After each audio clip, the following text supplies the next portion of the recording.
I was amazed. I have received dozens of questions about you as a leader. So we want to build an alternative manufacturing system, and that's why, partnership with Peru or partnership with the United States is something that's interesting to us.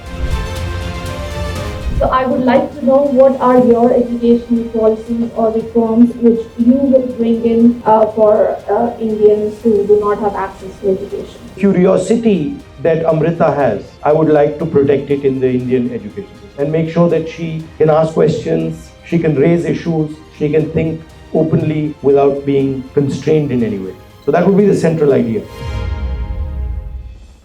Thank you so much for receiving us. Welcome to Peru. I hope one day you can find your way again to our university, the Pontificia Universidad Católica del Perú. In fact, I was amazed. I have received dozens of questions about you as a leader, about the Congress Party, foreign policy of India, some domestic issues. So I made a selection of questions, beginning with the following one. How can India and China avoid an escalation of their strategic rivalry? Because of course, India and China are participating together in BRICS Plus, in the Shanghai Cooperation Organization. But of course, as neighbors, they have a lot of issues, beginning with the close relation between Pakistan and China. So how to imagine a peaceful relation as neighbors? India has a partnership with the United States. Mm-hmm. That doesn't mean that we have an antagonistic relationship with China. Mm-hmm. I think there's more than enough room for India to compete aggressively with China without ever going into conflict. Yeah. There are issues on our border. We also have an issue with their military partnership with the Pakistanis. But it's nothing that we cannot resolve and nothing that cannot be sorted out. Okay. They're the biggest producer in the world, right? They produce pretty much everything. For us, not having a powerful manufacturing sector, not being a global producer is a problem, right? Because without that, we cannot give jobs to our people. China has proven to the world that you can manufacture in a non-democratic environment.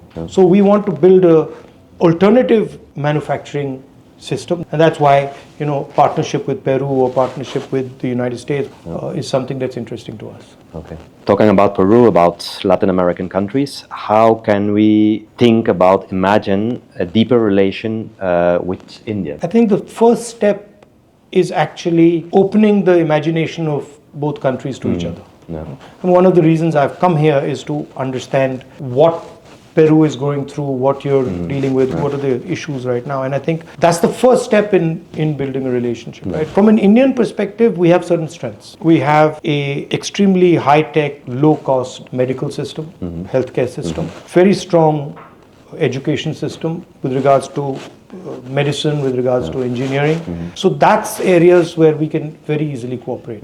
Whether it's eye hospitals, eye care, cancer care, heart disease, we've already done a lot of the homework, and there's a lot of room for partnership. And also, I think there's a lot in common between a country like Peru and India. We are old civilizations, and there's a lot that we bring to the table beyond just manufacturing and trade, way of thinking about things, culture, different traditions. And I think when one uses those frameworks to communicate, it's quite powerful. Okay, great.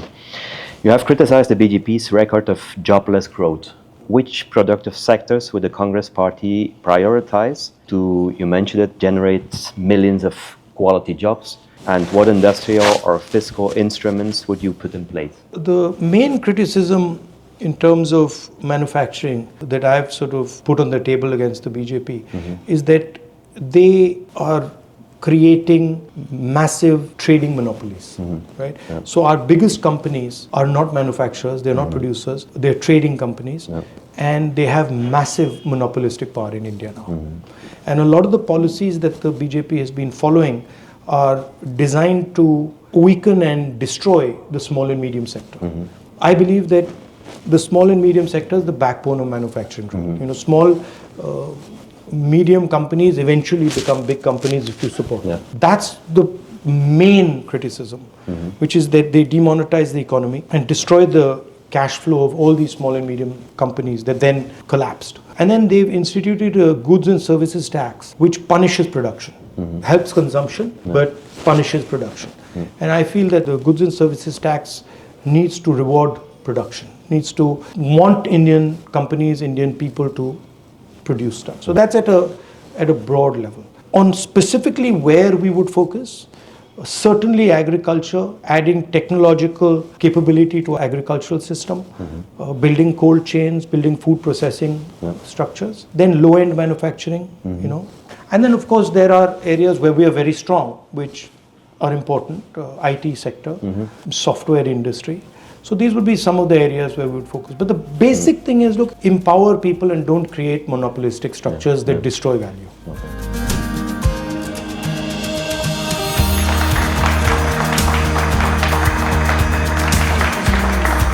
The leader of the opposition in the Lok Sabha has been a member of parliament since 2004. How can India respond to the challenges connected with the challenges of the climate change without slowing its economic development? Everybody on the planet is facing a number of transitions. Okay, we're facing a transition in how we move. So we are now facing a transition. We are going from internal combustion engine and petrol to electric motor and storage done by battery. Okay, so that's going to be one foundational transformation that is coming. The second one is we are moving to renewable energy and direct sources of energy, solar, wind, probably some element of nuclear, and moving away from the really polluting elements like coal. The third transition that we're facing is the power of the United States is decreasing, right? So the United States was a superpower, is a superpower, and what the United States did, whether you like them or you don't like them, they created an atmosphere of peace in the world. They built the infrastructure, they built the systems, the standards, and they broadly enforced them. And that's the third transition that is happening, is the United States is now rapidly losing power, and it's being challenged. How is it losing power? It's losing power because it's not able to enforce control, and you can see that in Ukraine, you can see that in Gaza. It's losing power because people are challenging their currency system, their financial system, and you can see that in what the Chinese are doing, what the Russians are doing, what the Saudis are doing. Large countries have to make sure that they smoothly go through these transitions. Our biggest challenge, of course, is that China is our neighbor, and we have a very strong relationship with the United States. And in all likelihood, tension between China and the United States is going to grow. You can also look at these transitions as opportunities. And what is the opportunity? That a large country like India makes this transition, thinks strategically about this transition, in terms of solar, in terms of wind, in terms of nuclear, in terms of the energy transition, and also the mobility transition, movement from, petrol cars to electric cars. I believe if you think about them as strategic, you can benefit, you can build the standards, you can build the architecture of this transition, and you can do quite well. Like your father, who introduced computers into India, and then also IIM and IITs. So I would like to know, what are your educational policies or reforms which you will bring in for Indians who do not have access to education? Education has become too expensive in India. The government has sort of stepped back from education and let private players run the education system. I feel that the government has to actively be involved in education, and the government should spend much more money on education than it currently does. And it shouldn't just abrogate the responsibility of education to private players. There's a space for private players, perfectly happy for there to be private universities and private colleges, but there's got to be high quality, low cost education provided by the government. The second thing is that India has a social system. It has upper castes who dominate the social system, and then it has middle castes and lower castes, what are called middle class castes and lower castes, who form the bulk of the Indian population. Approximately 90% of the Indian population is middle castes and what are called lower castes. And their history, their tradition, their thought system is not included in our education system. Our education system is essentially an education system of the top tier of society.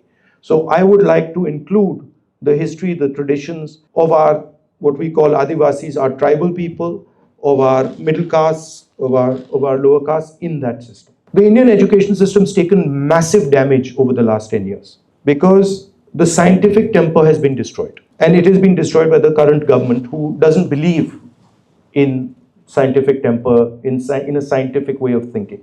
And I think that is something that needs to be repaired, and we need to reintroduce scientific temper, logical thinking into our education system. So those are the type of things that I would do. Where are you from? From India. No, I know, but from where in India? UP, okay. Where in UP? Balia.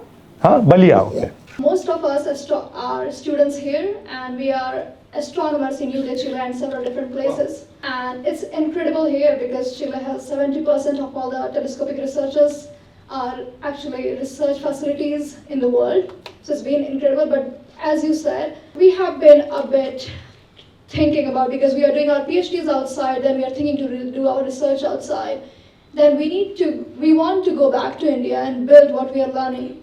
But there aren't a lot of facilities which we are aware of, or maybe we do not know of. So we wanted to know what is your policies on that. I didn't know that there were people from India studying astronomy over here. So this is a great thing for me to learn. I think we should be open-minded in building these type of systems. And if you're here and you're working on it, and you can guide us exactly what we need to do to develop it in India. So you asked me what would I try to do in the education, but the crux of what I'd like to do is that, what's your name? Amrita.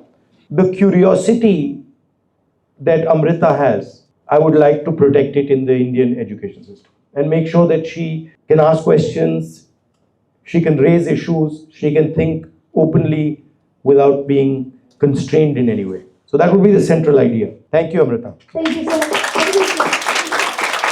And this is, by the way, in India, this is under attack. The idea of free thinking, the idea of being open, the idea of being scientific, of being logical, this is under tremendous attack in India currently. And that's something that we want to defend. Thank you very much. It was an honor for me to come here. And please visit India.